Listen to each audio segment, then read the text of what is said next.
Hello, everybody.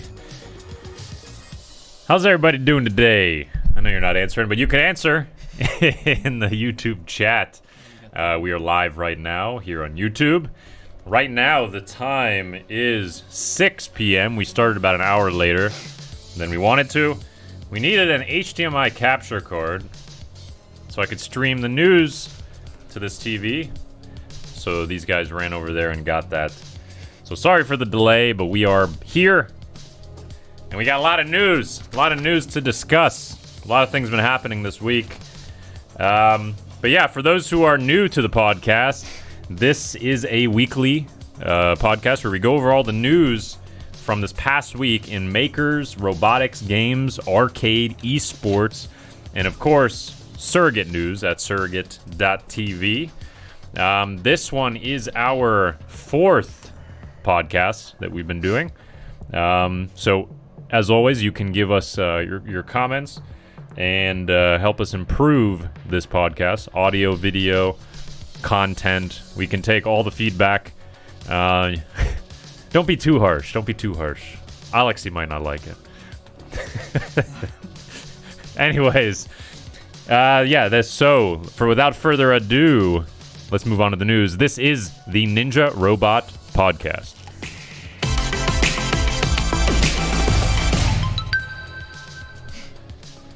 All right, starting off in what I thought was the funniest news of the week. It's more of like a general one before we go into our specific topics. I got this from The Verge. Meet the 24-year-old who's tracking every broken McDonald's ice cream machine in the U.S. So you can check this website out the next time you're looking for a McFlurry. The dude is mapping all of the McDonald's in the country, in the United States, for which ones are broken. So I guess in green, these are actually, they have the machine working, and you can see here, it's, so if you go to this Crescent City, apparently you can get a McFlurry right now. The 24-year-old software engineer launched McBroken, a website that aims to end such incidents once and for all. The site displays a map of every McDonald's location in the U.S. by a bunch of dots. And it's gotten a lot of traffic. It attempts to add information every 30 minutes, and you can also update and send information forward, and it will update the site, and everybody will know. Even McDonald's came out and said that from the VP of U.S. Communications, David Tovar, said only a true McDonald's fan would go to these lengths to help customers get our delicious ice cream. So far, no pushback from McDonald's on this app or this website, but I guess it's because most of the dots are green. If it was all red, I think McDonald's would maybe have a problem with this. So wait, yours says, I'm on the website now, so I got more live updates. McBroken? Yeah, McBroken.com. Yes. So it's just under 10% are broken. Okay.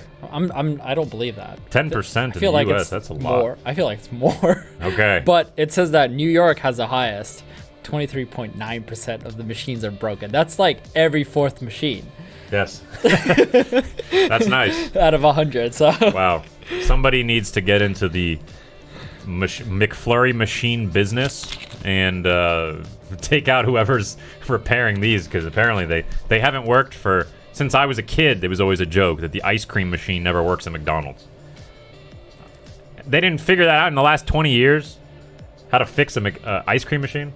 Anyways, we got a comment already on YouTube here. Bolan said that. Talked to McDonald's employee about it in the past. Most of the time, it's not even broken. It's just that it's on a cleaning cycle. I've actually worked at McDonald's, and it's really true. Yeah, right here, one next to us. I worked there almost Really? 2 years. Yeah. Okay. I'm a veteran. Yeah, actually, I remember reading a YouTube or whatever article about this. The machines are not actually broken, but it's easier to tell the customer it's broken than it's in cleaning. It's a lot of work actually cleaning it up. Why would you say it's broken then? You could just say it's in cleaning. Because you get so many questions like, wow, you haven't done your job. Really? Yeah, well, McDonald's People are, customers are unfortunately, I can say this, they're probably some of the worst customers there are. I eat at McDonald's every day. What are you saying about me, Alexi?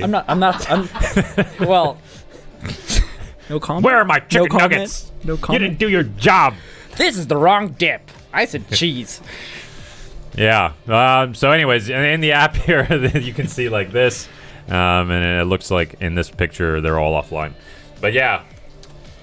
That's the funniest news, sort of supposed to be the biggest news I saw of the week, but that was the funniest. So we'll move on to our first topic of discussion, and that is maker news.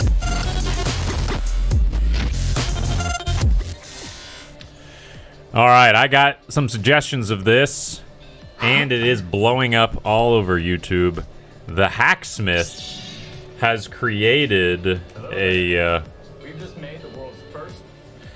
The world's first, I think you might have even heard the audio there. The world's first lightsaber that's actually shooting out plasma. It's like a plasma torch on the end of a lightsaber handle. If I could skip forward here, let's see if I can.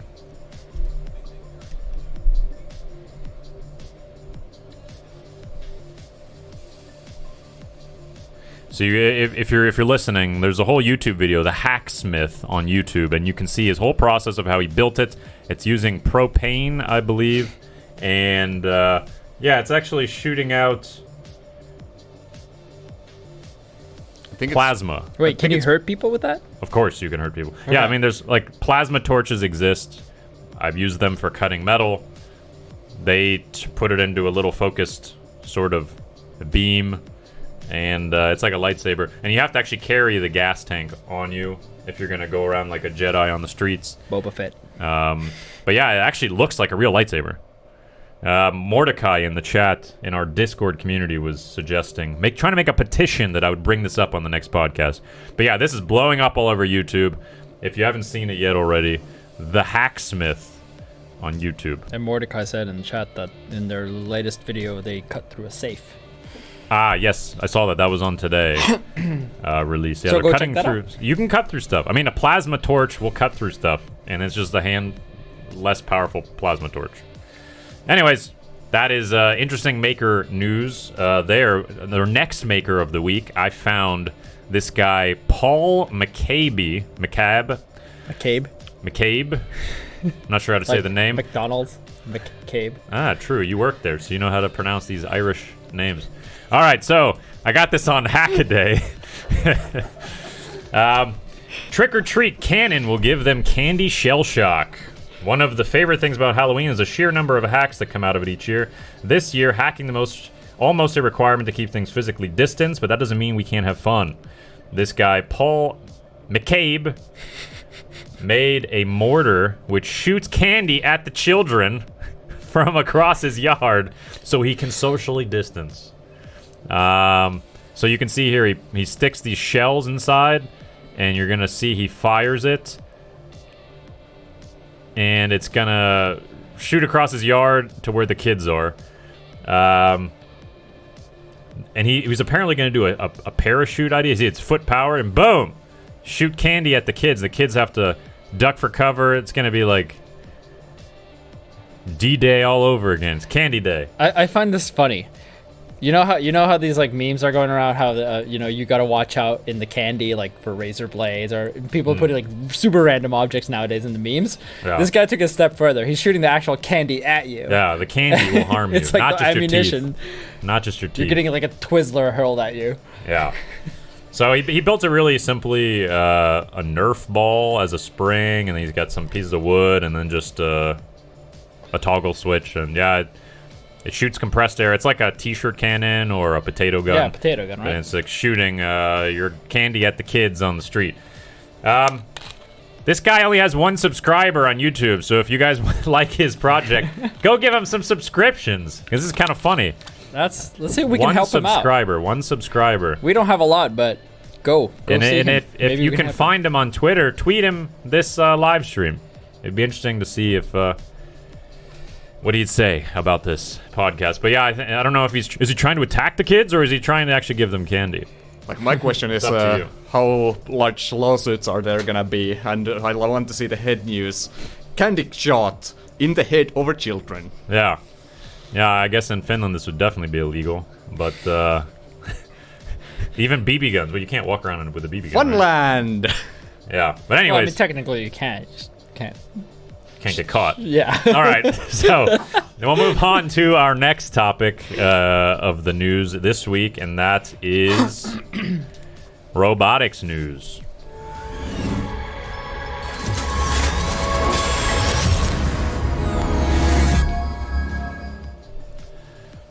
All right. This first topic of robotics news, I got this from robotics3d.com. Robot to detect and assess potholes being developed by University of Liverpool, UK.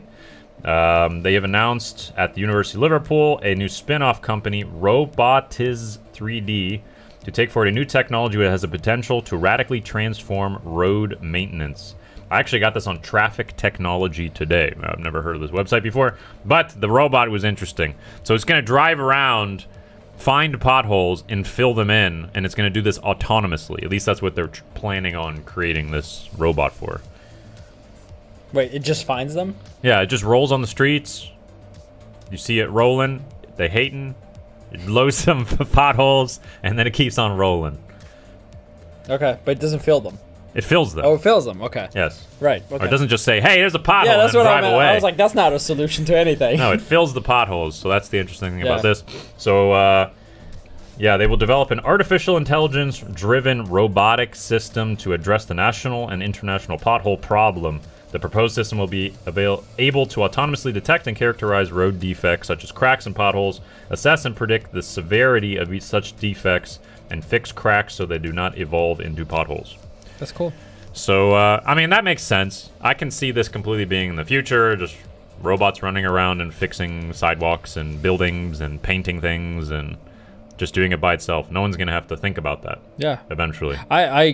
That reminds me because I saw some like short documentary on maybe by Vice or whatever it was. Mm-hmm. There was like the community itself, the people who live in the community, they started filling up potholes because it took so long. I've seen that. For the government to was like Oakland or something.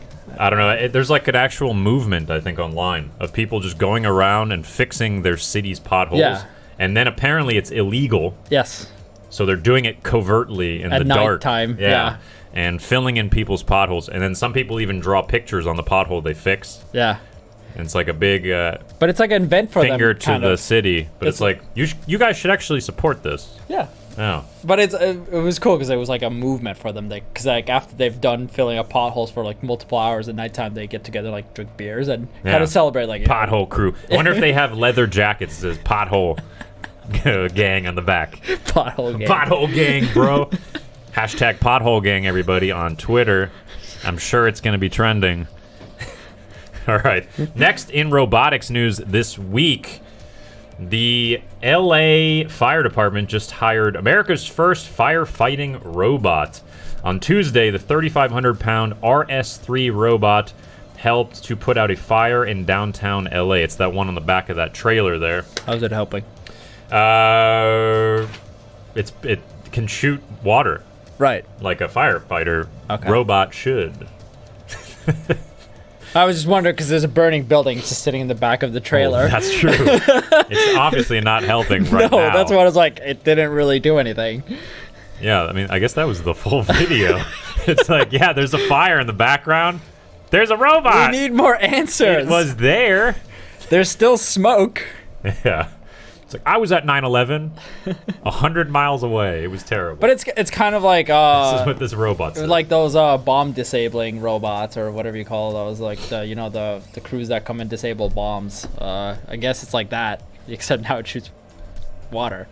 Yeah, it's like, let me go. Wait, let's go back here. It's kind of like a bulldozer thing on the front, so I think it can push debris out of the way. if it needs to. It looks like a snowplow in the front. Yeah. And then, yeah, big hose sticking out the front of it.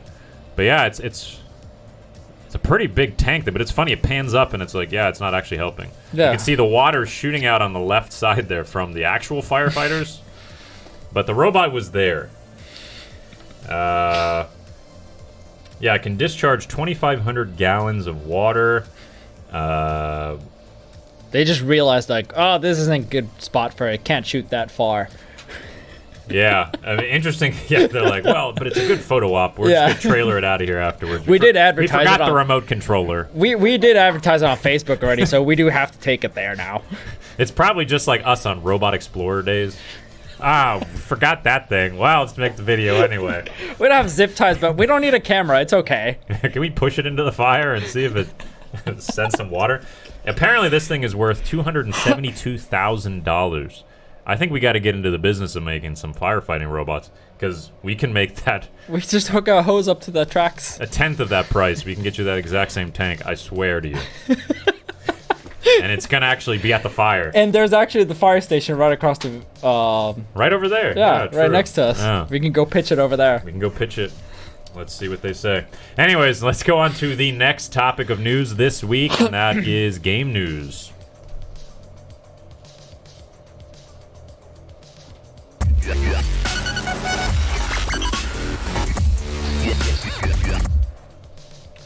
All right, I got this news from the website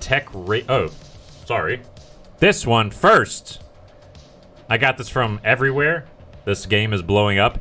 This is Mario's Mario Kart Live home circuit game, where you can control from your Nintendo Switch a real Mario Kart, and you can set up these checkpoints around your house, and you can drive it around and see from the camera on the RC Mario Kart car, like as you see right here in the video.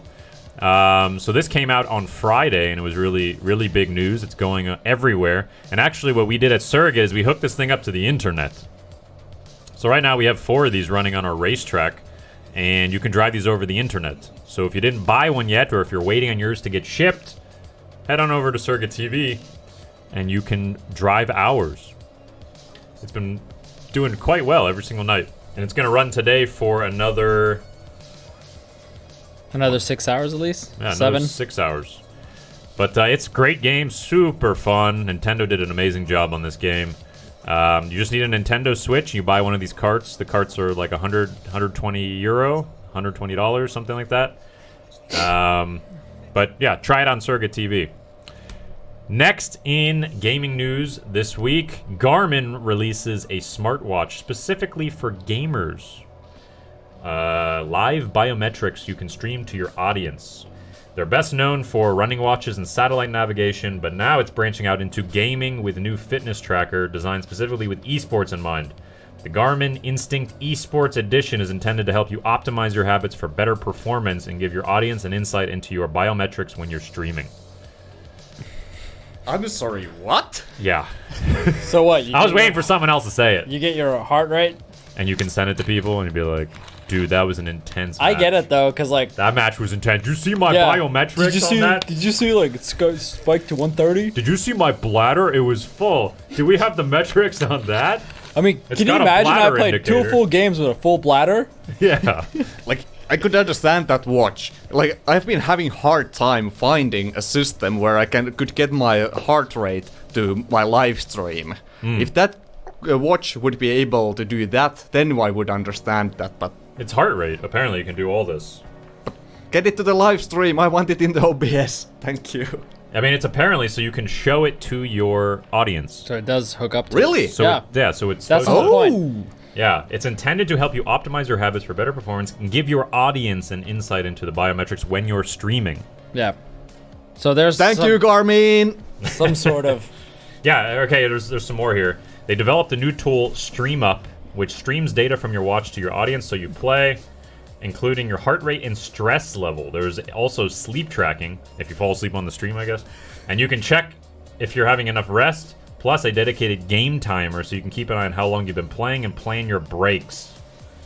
Come on, no hardcore guy is planning his breaks. Yeah, I was thinking, like, do you actually plan, like, okay, I'm going to play exactly 7 hours, not a minute less, not a minute more, and, Yeah. I gotta get my heart rate down. and like, who wants to show that, like, yeah, I'm a horrible sleeper. I gamed 18 hours yesterday, and I slept 3 hours, I'm back here. It's that next level gaming cred. Who's That's got the lowest level on their pretty much, sleep yeah. and actually did good. Exactly. But yeah, so there's also 30 dedicated sports modes, activity tracking, blah, blah, blah. Anyways, this Instinct Esports Edition is available to buy right now from Garmin for $350 US. Do with that as you will, but... Exactly, we need the soundboard for that. Alright, so we're going to move on to the next topic of discussion for this week's news, and that is arcade news.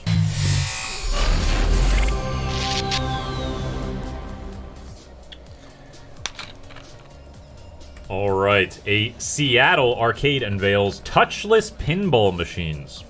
Seattle arcade closed for 8 months due to COVID pandemic, invented a new feature to bring back customers still concerned about spreading the virus, touchless pinball machines.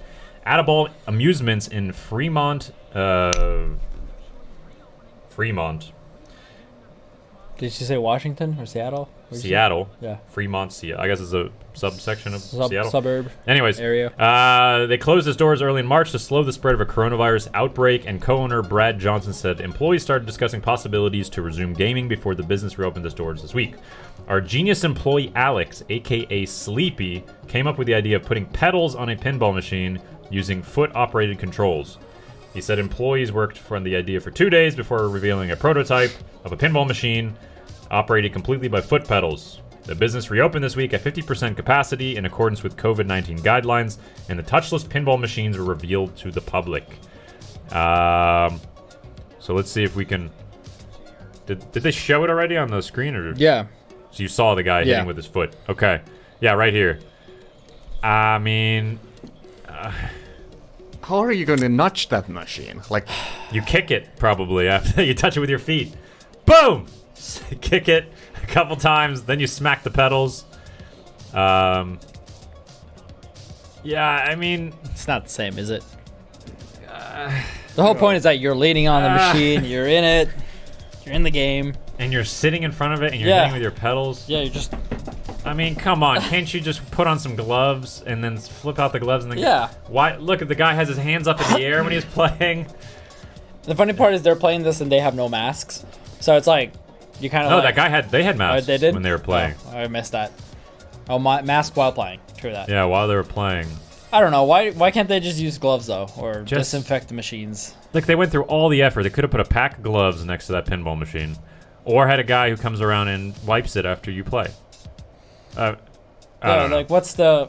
I don't know. I don't know. Make it harder to play pinball. Anyways, good for them, I guess. People are playing, apparently. It's been going all over the internet. I've seen this in a few forums and groups that I follow. So it is spreading around. It's amazing because it's quite easy. You just hook up some pedals. I don't know.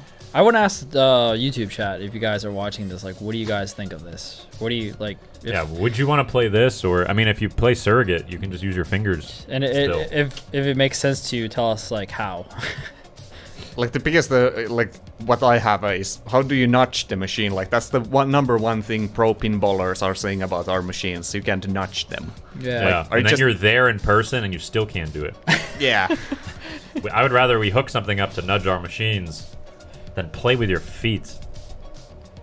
I don't know. I don't know. It's pretty odd. I don't know. We've been playing pinball for some years now, and I'm not going to play this with my feet. So anybody who's legit, I think they're just going to wait. If they even took the buttons off on that video. Yeah. The buttons weren't even on this... okay, anyways. I don't understand it. Why would you modify it that way? Like, why can't you just put on gloves? Seriously, just why put can't on some you, gloves. Yeah, if you're not trying to touch the machine. Yeah. Anyways, let's move on. So the next part of news in this week's arcade, Atari, a mini Pong arcade machine is on the way. The Mini Pong Junior has dual dial controls, so you can play with a friend. Atari and UNIS have teamed up for another Pong arcade machine you can play at home, albeit one that's much smaller than the UNIS coffee table. I've seen the coffee table in person. It's pretty cool. The Mini Pong Junior has a 7.9-inch LCD screen and 2 classic dial controls so you can play with a friend. If you go it alone, you have 10 difficulty settings to choose from. There is no built-in battery, but you can install rechargeable AA batteries, blah, blah, blah. You can also use a USB. Yeah, the coffee table one's awesome because it's actually using stepper motors, and you're moving a physical pixel, looks like a pixel around. But this looks just completely digital. But I guess you can have 2-player, and it's... I think the coffee table is better. The coffee table one it's super awesome. I saw it in Vegas when me and Stan were there at CES. The coffee table was fun. We played that many times. Should we order one? They're pretty expensive. I looked them up. Damn. It's like a couple thousand for the coffee table one. But yeah, you can get your hands on the Mini Pong Junior, which Unis manufactured this holiday season. Unis is based in China, is handling distribution in Asia, and Arcade 1UP is doing in North America. Yeah, Arcade 1UP, that's who I saw in Vegas. So they had some other cool games at their booth. Unfortunately, for us this year, CES was canceled, coming up in January. So not going to see it this year, but maybe the year after, 2022. But yeah, but also we know that Atari is, at least I know, I've been following this. They have this new console coming out, the VCS, which is supposed to be like their new actual console. You can hook up to your TV and stuff. And that's been getting delayed like crazy. And everybody's saying it's like a scam. So I don't know if they're going to deliver on this earlier than the VCS, which they've been promising forever. But let's see. I want the VCS, but I'm not putting the pre-order. Because no one trusts them right now. It's been pushed so much. How long has it been pushed? I don't know. It's got to be years now. Oh, I think it feels like that. I don't know. It might be. So it has nothing to do with COVID? Nothing to do with COVID. Okay. It was like a pre-order campaign. They took like the old styling of like the old consoles, like the wood, and then they made it look modern. Oh, okay. But anyways, it keeps getting pushed and pushed and pushed. In reality, all it is like a Raspberry Pi with an SD card that has a bunch of games. Like, it's overcomplicated, and it's just in a cool box. So no one knows why it's taken so long, but it is. But anyways, that's not arcade news. That's more like games news. But anyways, let's move on to the next topic of this week's news, and that is esports.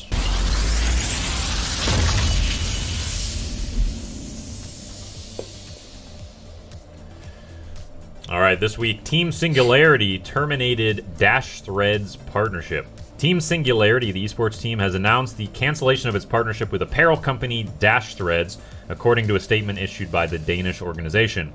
They named Dash Threads as their official merchandise supplier at the beginning of 2020. However, this agreement between two entities has now concluded due to the alleged unprofessionalism, lies, and mistreatment of the partnership. And founder and CEO of Team Singularity wrote, "I don't even know where to start in regards to describing the feelings of disappointment I have in the past 3 months. Have caused so many frustrations and negative vibes that have resonated internally that we have simply had to cut off the source of these frustrations by parting ways with Dash Threads."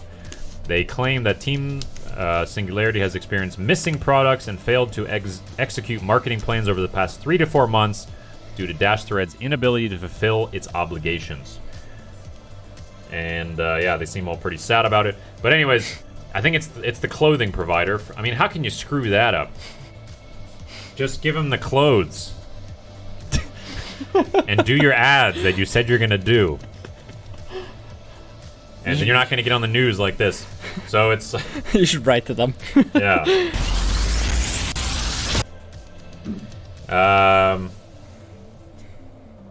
Yeah, I mean, I don't have much to say about that. It's clothes, and you screwed it up, and now they dropped you. So Now they can go to Nike. that's that. But it's a big esports team, Team Singularity. Yeah, it is. They look pretty fly in those clothes. That's what I'm saying. What do you think of I guess they're gonna esports get new like ones. outfits? What's your opinion on them? They look like soccer players. Right? Yeah. Yeah. I mean, I guess you gotta have breathable clothing. It gets pretty intense. Yeah. Yeah, I Sweat in mean, the armpits. I can promise you, when you have computers of a like big tournament, you have a big arena, all the LED Yeah, you walls, sweat for all the sure. lighting deck. It's gonna get hot. I personally, I'm not a big stage. fan of like tech wear. I just think it's so comfortable for some reason, but Uncomfortable. yeah, I'm comfortable. Oh, okay. Yeah, I don't. It's I like like wearing sports like clothes. cotton when I sweat and stuff. So It's kind of, I don't know. It's mostly for branding. So you Yeah. can have all your logos all over it, and then it's like, well, if you're going to go that far, you might as well get like breathable material, and then you might as well make it look kind of cool and shiny.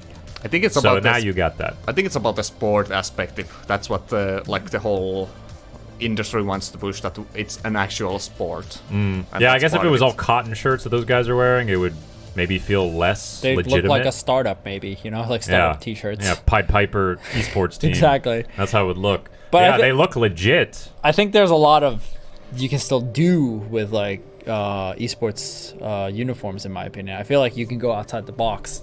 At some point, some company or some brand will come out and like do something really crazy. That's just my opinion. Like dresses, and they'll all be on stilts. They're just like huge. I don't know. 10 like feet tall, Oktoberfest dresses, outfits. Cirque du Soleil esports team. I don't know. I just feel like there's something that you can still make yourself stand out even more with the outfits. Yeah, like LED displays and light up stuff, and then it changes Now when we're you're thinking. playing, and then you have that Garmin smartwatch, and then you're getting stressed, like the levels are building up on your shirt, and it's It like changes like fluctuating color with from like music. green to red if you're like super stressed out or Yeah. something. And Have then a when heartbeat when you, monitor. Yeah. on your Yeah, and then chest when you die, it's like it disappears. Or if you win, it like does explosion and smoke shoots out the. We can keep going. They're just like We're walking. gonna make a T-shirt startup next that's gonna be for esports to it's look like badass. they're like a walking LED advertisement. Exactly. They just glow. They glow excellence and success. Anybody's wearing those shirts is definitely going to be losing. Anyways, let's move on to the next esports news this week. Blast Premier partners with Nubia Technology ahead of fall series. Blast has named Nubia Technology as the latest partner ahead of the firm's upcoming Counter-Strike fall series. As part of the deal, Nubia Technology's Red Magic 5S gaming phone will be promoted through the Blast Premier Fall Series. Moreover, the film has been named as an official sponsor for the CSGO competition, which is going to commence in October 26th. Have you guys ever seen this phone before? Have you ever heard of a Red Magic Nubia Technology phone? Never. This must be some Asian more of a phone. I don't know. I don't know about phones in general because I'm Team Mac, and so I don't know anything else. So So you don't have a phone, you just walk around with a Mac on your face? No, I do an iPhone, and that's the only Well, phone that's I not know. Mac. I'm that guy. I'm that guy. I don't even know what it Apple. is. It's Apple. like a Mac in my pocket. I was talking about Big Mac, Ah, that's true. McDonald's, he used to work there. That's why. lifetime supply. Like my issue is with what is an esports phone? Like Like a gaming phone. gaming phone. I mean, I know they have like we've said on previous weeks that there's these big, huge gaming like esports mobile tournaments and companies who are building platforms for mobile esports. So it's becoming huge. So I guess in Asia, if this is where this is actually from, this Red Magic, I don't have it in here, but I'm guessing it is. Maybe it's a huge market. A lot of Even- people who love PUBG and CS:GO, and is CS:GO on mobile? There are some ports. Like, Okay. it's not official, but there are some CS:GO-ish games. Yeah, that actually doesn't make sense to me now. If it's because this whole article talks about it being for the CS:GO series that's coming up, and they're gonna have these Red Magic phones. Even the You play chat that on doesn't PC. know it, so So, anyways, from the picture, half of that phone that I can see looks kind of cool, I guess. it took a while for me to realize this was a phone On the side there, advertisement, yeah. and that means it's not good advertisement. Well, I pulled this off of the article. Oh, did you cut it? No, this is how it came. So it's not. I Good, didn't cut it. in my opinion. This is like the partnership between Red Magic and Blast. Okay. Yeah, okay, let's move on to the next after that. Let's go on to surrogate news. Put your face.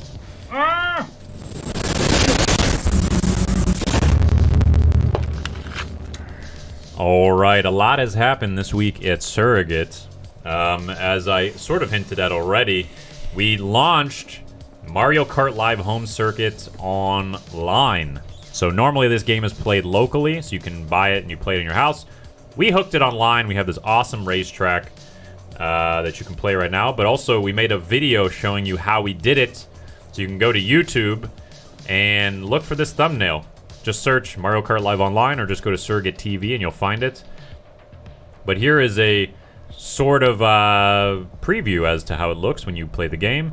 It's split screen, so we actually took 4 feeds from 4 different Nintendo Switches, put them on the screen, and all the watchers can watch them battling it out on this super awesome racetrack that we built. And all those arrows light up, and with the AR, like, this game is awesome. I love this game. I've been watching it constantly. Everybody seems to have a blast with it. And of course, it's free on SurrogateTV. So you just go, you queue up, say if you want to be a Mario or Luigi, and then just wait your turn, and you will be racing from wherever you are in the world. Have you played a lot of games? Yeah, but I try to let people play as well. There's been some big queues. Huge queues. Lots of queues. But it's a good thing. We want big queues, even though people hate the waiting. People hate waiting, and people try not to tell anybody about it, but then they gotta wait for a little bit longer. Because so people try to... I don't know. It kind of works against us. People like it so much they don't want to tell anybody because then the queues will go up. So how do we combat that? I don't know. We got to make more racetracks or get some more games online for them to play. But yeah, you can still get in a lot great. of games because I think the first day there's some people who got 10, 11 games in. So you can still get in plenty of games. It doesn't mean you don't get to play, but you do have to queue. Yeah, you got to queue, but it's worth it, and people have been having a lot of fun with it. And you can always talk on the chats meanwhile while you're watching, queuing up. Yeah, it's pretty fun as a watching experience. It is. Which is not normal for this game, obviously, if you're just playing in your house by yourself. Here you get to enjoy it with 100 people at the same time and chat about the game and talk trash before your turn, and yeah, it's a cool new experience, especially with this Nintendo game, playing things in real life. Just like every week, we have Robot Explore, and this week we did a little bit different. We took the robot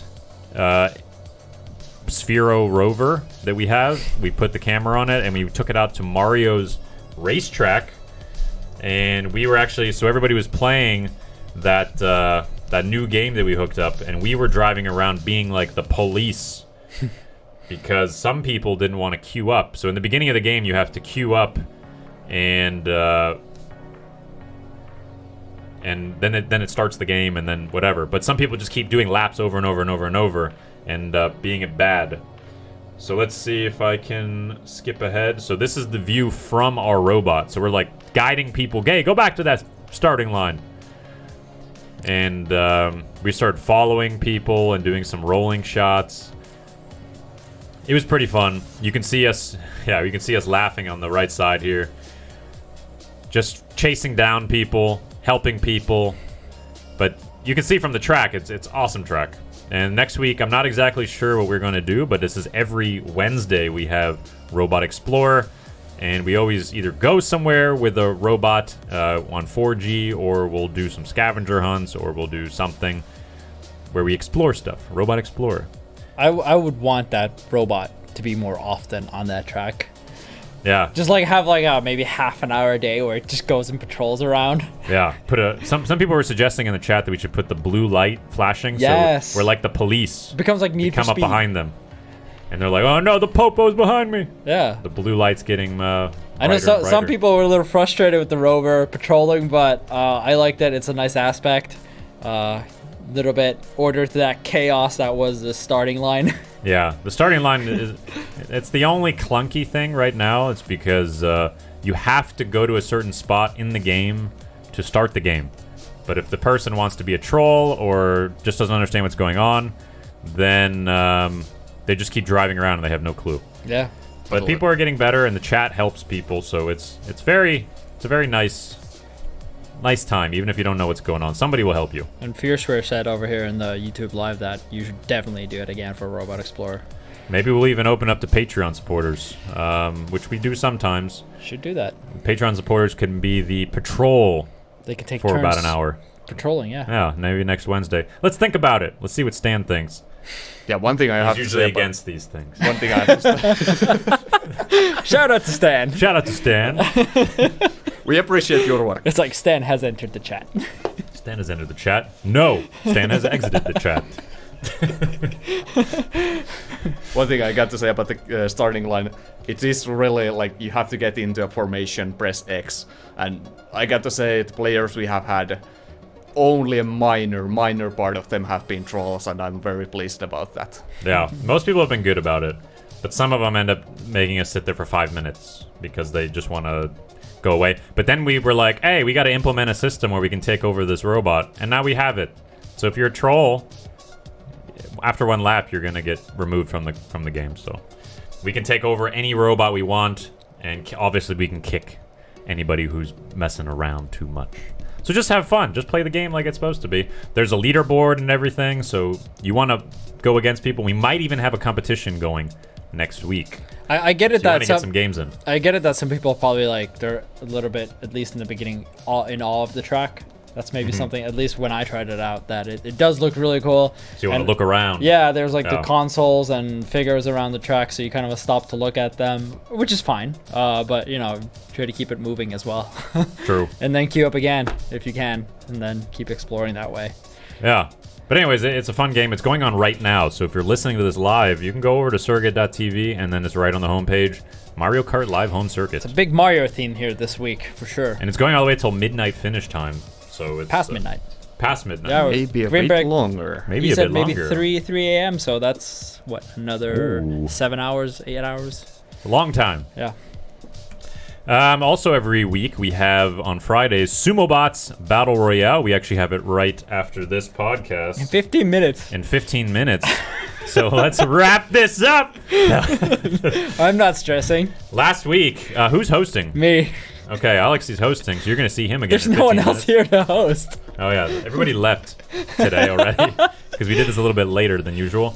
So last week, these are the winners: Sutsaka, Osidi, and Pruned, and they won Poop plushies. So we give prizes every single Friday. No different this week. What are the prizes we're going to be offering this week? So we're going to keep going. They don't want us to know. Poop was too powerful. 90-minute showed the max poop. length for stream? No, shouldn't be. Are we back? Yes, We're we are back. back. Okay, sorry about that. We had a slight technical issue. We were just talking about the poop The poop. as the prize from last week, and this week we have Mario-themed prizes for SumoBots. So Alexi can show you.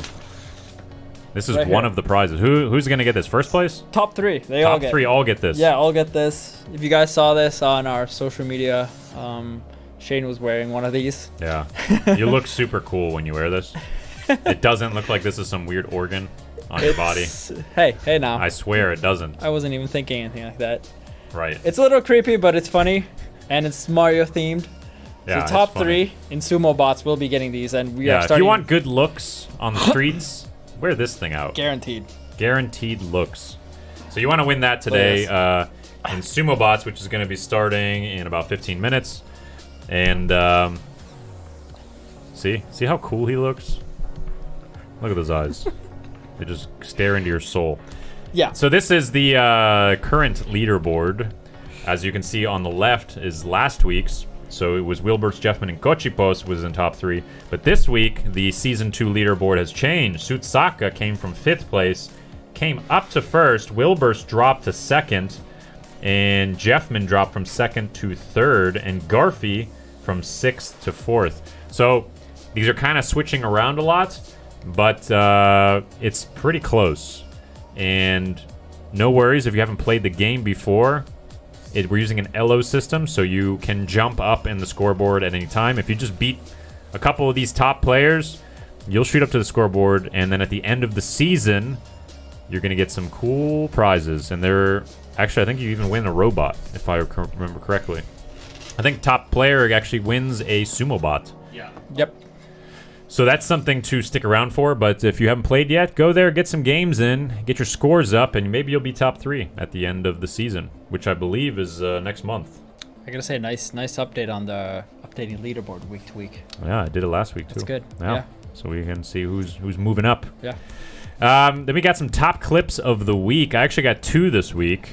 One of them here was from Jabroisi55. And so these are everybody's queuing up in the beginning, so this is what we were talking about. You have to get into these certain spots, and then this cloud dude comes down in 3, 2, 1, go. And then they all get to this first corner, and you'll see what happens. Boom!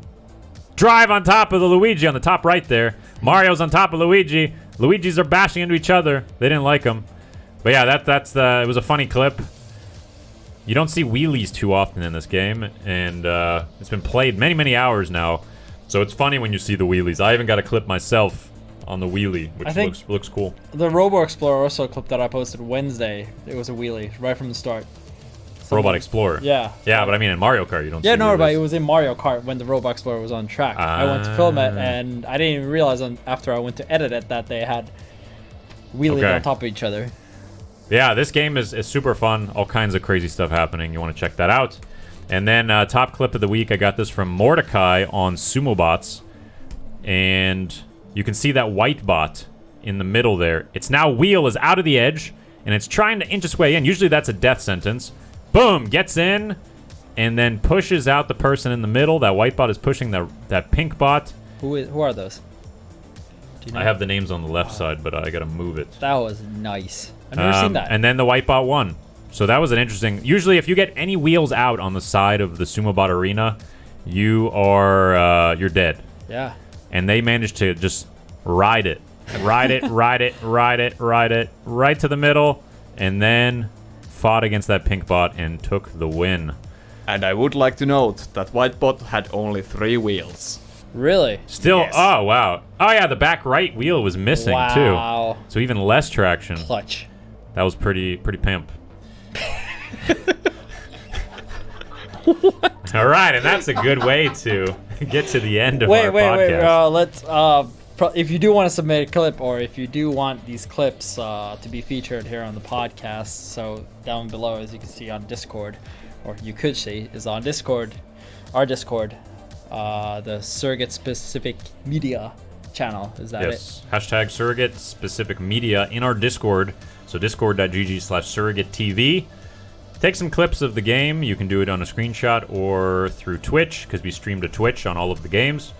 Yep. And then maybe you'll be featured on the podcast next week. Yep. Or even social media. Or on social media. Facebook, Twitter, Instagram. We are across everything. Even TikTok. Or even on TikTok. You haven't seen it yet? Alexi does breakdancing on there. It's pretty pimp. Head spins. Robot dances. Gainers. Gainers. All right. So yeah, that wraps up our Ninja Robot podcast. If you are not already following us, you can go to @SurrogateTV on everything, social media. And we are live again next Friday to give you the latest news in games, robots, esports, arcade, maker, and of course, Surrogate TV news. I am Shane Allen. This is Alexi Leskinen. And we will see you. I will see you. He will see you in 12 minutes when Sumo Bot's Friday tournament goes live. So, until then, I will see you all next week. Have a good weekend. Stay Ninja Robot. I don't know how do you say it. We're going to work on that. We got to work on that ending.